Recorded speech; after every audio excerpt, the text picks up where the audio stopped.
Yeah, that is awesome. And there's plenty of team guys that, spend their entire career, I'm not going to the doctor, I'm not going to, and that's another thing that gets conditioned into you going through basic SEAL training, which is don't go to medical no matter what. I was in the same way. Even after getting shot, my medical record was thin. And, I was going through the questionnaire and the interview at the actual discharge physical, and he's like, what? Like, you couldn't find any of the documentation. And then I left NICO with like 300 pages. Mm-hmm. And if you read that thing, it's like, this guy will never, I should be in a wheelchair right now with a straw. Like, you read that thing, and I'm like, oh my gosh. And then, you get to wait, the bureaucracy, submit a package to the med board, and 6 months later, they're like, okay, you're out. And that was it. That was it. No retirement ceremony. I just was like, hey, I went and talked to the OIC. I was like, hey, it's almost lunchtime. I'm going to leave now, and I'm never going to come back.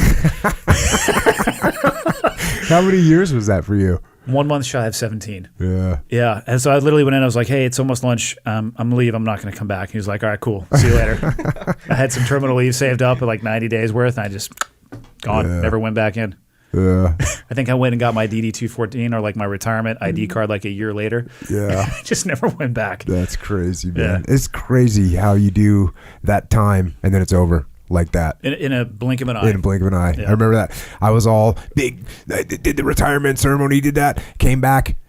The rest of my gear, which was all packed up in my drying cage, went up, grabbed it, pulled it in the back, threw it in the back of my van, drove out the gate. That was it. Yep. No more. Yeah. Never. Badge is gone. That's it. Done. Never to be back. 20 years. Done. Yep. It's bizarre. So then you get into the afterlife. Indeed.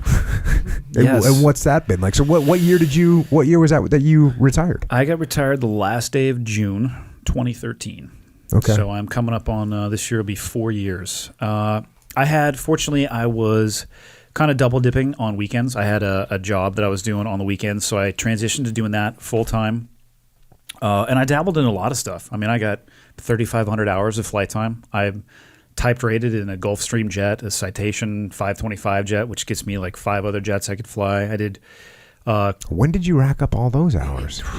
What I do on my weekends is not, the business of the Navy. I flew hard. I mean, I was just flying a ton. Okay. I got my pilot's license on my own when I was in, and then all the rest of the licenses came in the 2 to 3 years after I was in, but I was cranking out hours. I had a company that I was working for that was paying for all the training so I could fly as much as I wanted to. Nice. So I dove into the bucket, both feet. I did charter flying for a bit. I was managing licensing and sponsorship deals for an organization, and everything kind of just morphed. I left that organization, got back into teaching military guys a little bit on the jump side of the house. Mm-hmm. I've been passionate about jumping ever since the first jump that I did. How many jumps do you have right now? Just over 6,000, which seems like a lot. Yeah, until you meet guys that have 29,000. Yeah, I mean, I jump at Skydive San Diego all the time, and if you work in the sport for any period of time, you'll be at 10, 15, 20,000. It's not uncommon, but in the military, that's the school bus to get to work. So it's an ancillary skill set at best. So I couldn't pursue it until I got out. But it was hard for me when I got out, if I'm being honest. I got to a point where I couldn't watch the news anymore. 2013, all of the ground in Iraq that was sweat and blood and tears of people that we know to gain was being eroded. And I describe it like watching the tide go out an inch at a time until all of a sudden it's gone. And I used to make the news. And now I'm sitting here on the couch watching it, and I had to turn it off. And I really struggled with finding something that I thought mattered. And it was tough for me. I didn't think a lot about what I was going to do when I was out, when I was in, for reasons that we kind of already talked about. It's a natural path that you take when you're in.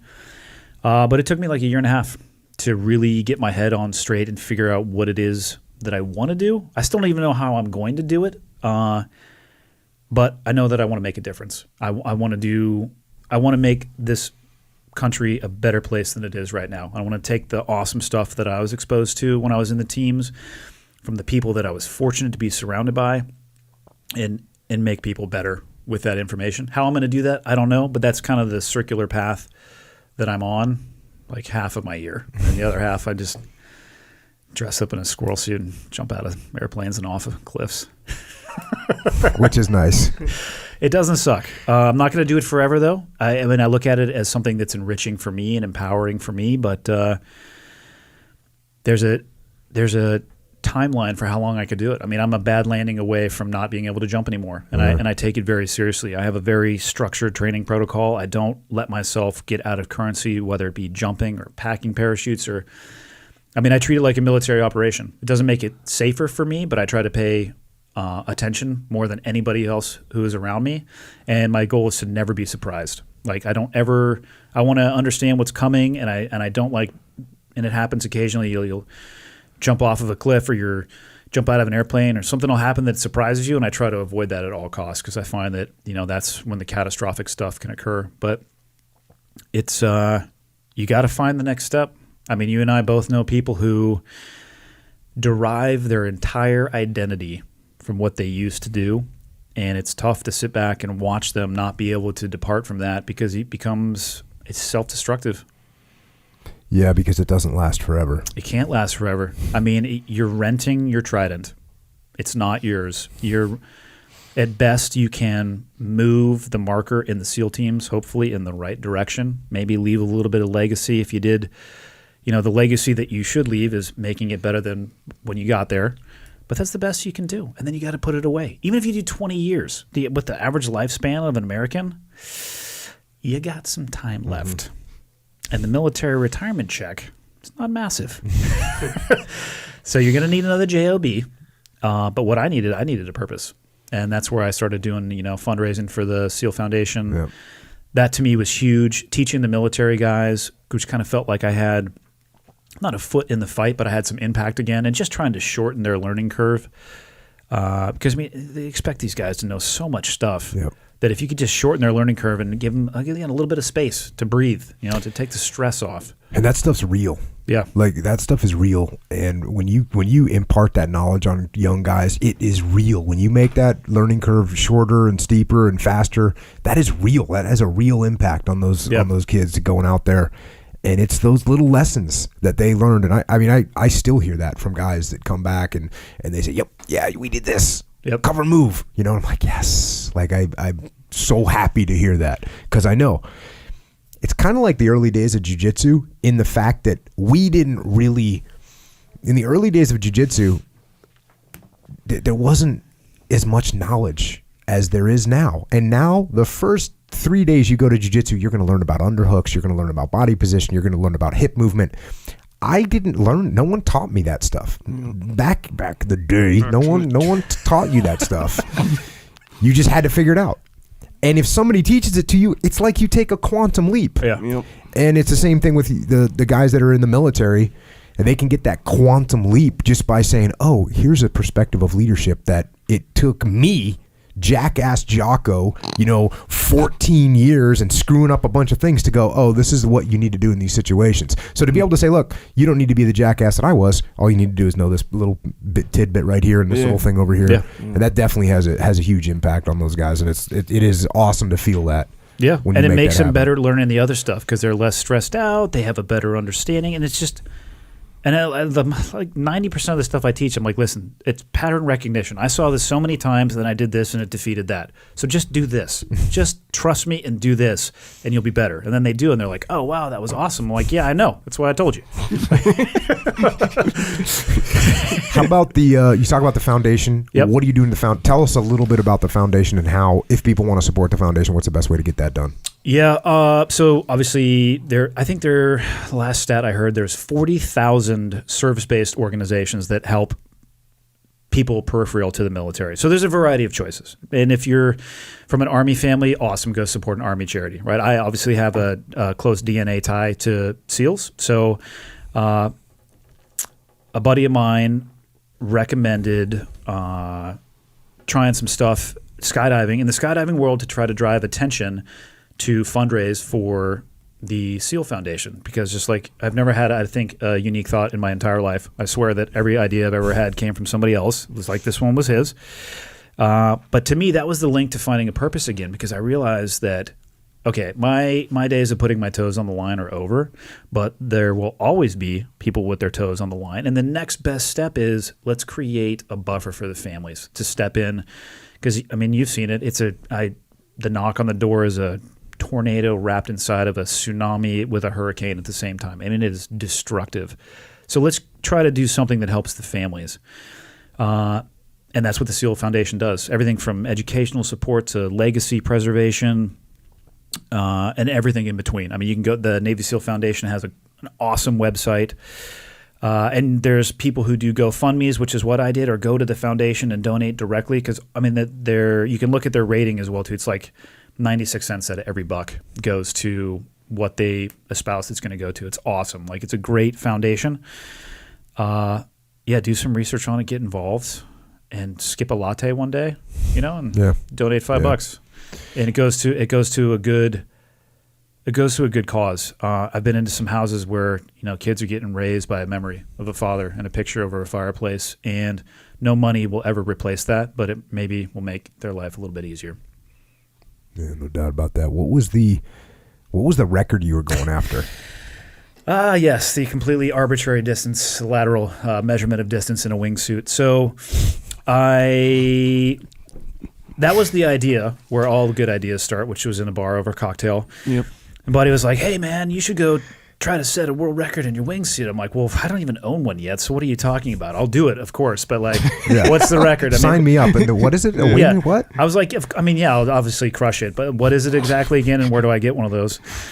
And it was trying to set the farthest distance flown in a wingsuit. So I bought a wingsuit, and after jumping it for less than a year, which I don't recommend to anybody to do this ever, I got hooked up with a really good mentor, the guy who actually taught me how to base jump, taught me how to fly the suit, and we went up to Davis, California, and I jumped out of a Caravan at 36,500 feet, got into a lovely spin, which had never happened before, so that was a great experience. It was new for everybody.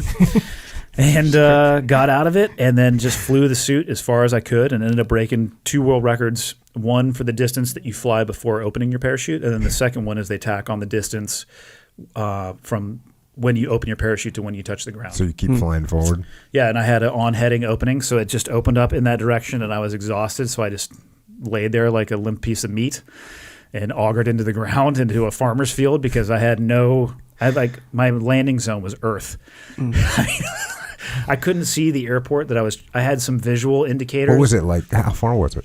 18.25 miles. Nice. So I got out of this bird and I passed. Did you really get into a spin when you came out? Oh yeah. What happened? Just no air? I'm just not really good in a wingsuit. And I didn't have the requisite skill or competence to be attempting what I was attempting. But it was a challenge thrown in front of me, and I was like, of course I'm going to do this. I literally had not been jumping wingsuits. I did that jump in August. I got my first wingsuit in December of the year prior. It's not recommended for people. So I got in the spin, and I got out of it. But I got out of the plane. I knew where the airport was, and I knew I was going to fly in that direction, but I passed the airport at over 10,000 feet in the air, and then I was just looking at fields in Davis. So I just put my head down and was flying. I didn't have an altimeter on me. It was awesome. There were so many things that were just – I was eyeballing it, calibrating before I went. I was like, camera 1, camera 2, camera 1. All right, let's go. But I had just come back from a base jumping trip to Europe. Thank goodness I had, because I'm flying. I'm like, those trees are looking really big. Oh, yeah, those trees are looking really big. I'm going to pull, moderately low opening altitude, flew straight into the dirt, and people are like, oh, you gonna, because it's been broken since then. A Marine did, and people are like, oh, you gonna go for it again? I'm like, no, never will I try. I got into the spin because the plane, the Cessna 206, the Caravan, is not designed to be that high. Like it had a supercharged engine, a different propeller system. Everything was stripped out of there except for the huge oxygen bottle. It was just the pilot, the oxygen tech, and me. And, normally when you're skydiving, they'll pull back on the throttle to slow down.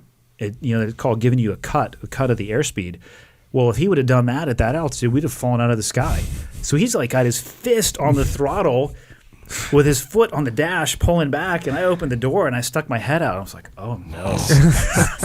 Oh no. And I'm jumping like the biggest wingsuit on the market, and they're a combination of a prom dress and a straitjacket.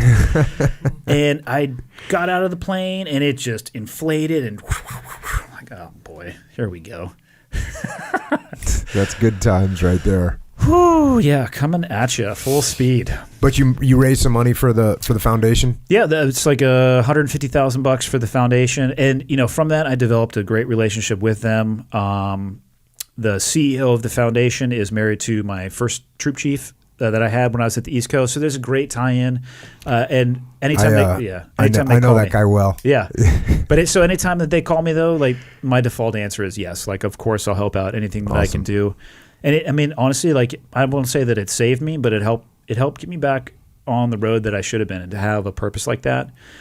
And then, I bet you, I'd hypothesize that for you working with organizations and leaders and seeing the light come on makes you, you know what I mean? It gives you a purpose in life again to impart those lessons. It's exactly the same thing for me. So one built to the other. They kind of got my feet in the pool of interfacing with people like that, and I realized that it makes a difference and it's important. That's awesome. Well, it's been awesome to hang out with you. Yeah. I appreciate it. Once every 7 years, we should do it. Yeah, 7 years, we'll do it again.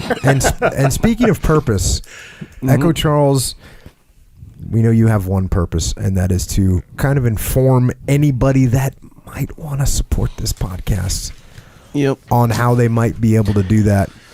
Just to clarify. Oh, here we go. My purpose to inform is part of a greater purpose. Okay. Understood. Undisclosed for now.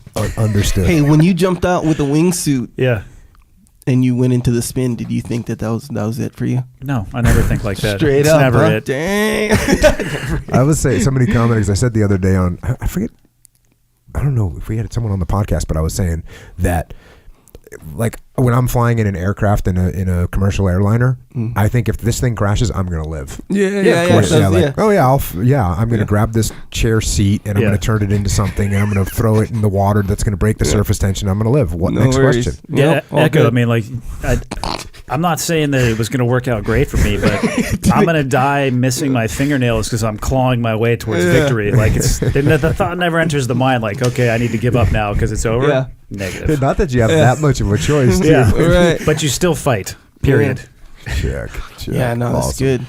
Because I'd probably be the same way. That's how I am too. Fully.